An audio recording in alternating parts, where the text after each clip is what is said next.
Achieving a work-life balance is virtually impossible, but here are 5 tips to help you with that.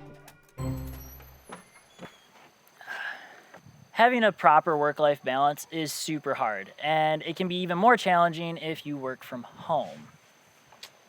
You have distractions all the time, like cute kittens. So, how do you create that work-life balance? Well, I recommend getting a really good pair of headphones. You see, this was a trick I learned even back when I was working in a corporate office. We had an open floor plan, and we had no way of really telling that someone needed to have, quote, their door closed. So we all got a pair of these studio monitor headphones, and when someone had them on, it was kind of our signal to everyone of, hey, please don't bother me right now, I'm trying to get stuff done.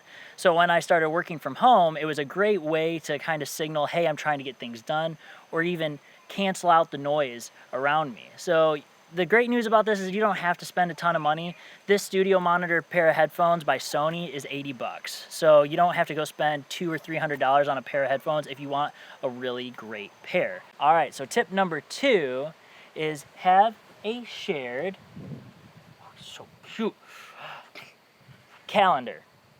You thought I was gonna say shared kitten, didn't you? You wanna hold the kitten?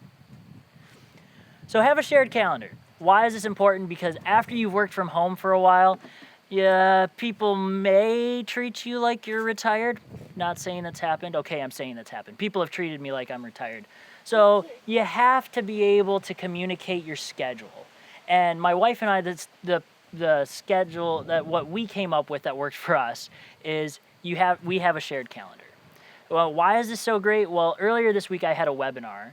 And instead of trying to assert how important this was and say, I have a webinar, kids, I have a webinar, don't bother me. She just saw it on the calendar, all right? So then after her seeing it on the calendar, she went and got coffee, ran some errands.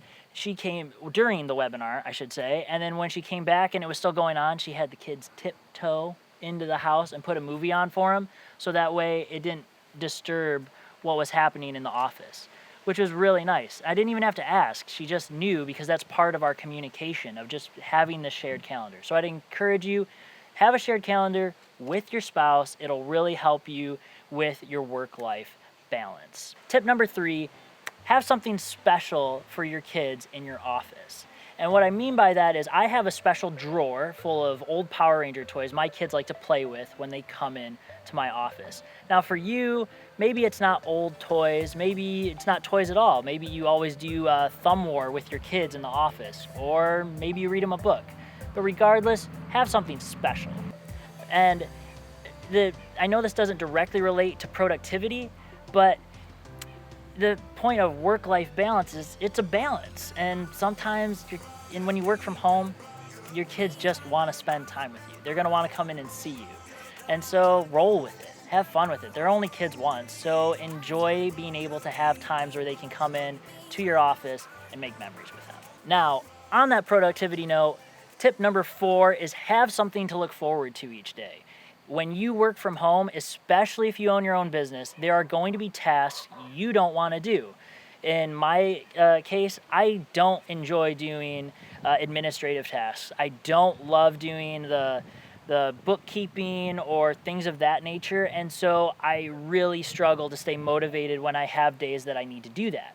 So what I would advise you to do is write down a list of things you're looking forward to that day. Maybe it's going out to eat with your wife or spending time with friends later, but if you know there's something you're looking forward to later that you very well might miss out on if you have to stay late at the office, you are going to be a lot more motivated to crush it and get your work done so that way you can get out of the office a whole lot sooner.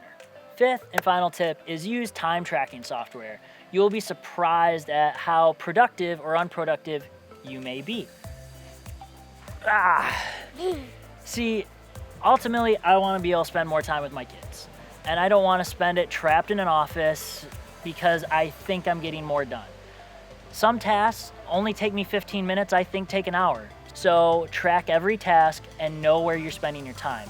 And on knowing where you're spending your time is make sure you know how much time you're spending on social media, because it can be a huge time suck that you definitely want to cut out if it's getting out of hand. All right, well, thank you for watching this video. What do you have to say, Owen? Yes, like and subscribe if you like this video, and subscribe if you haven't already. And let us know in the comments if you work from home, or if you don't work from home but you want to, or if you just work a corporate job. All right, we hope to see you in the next video. Can you all say bye? Bye. Bye.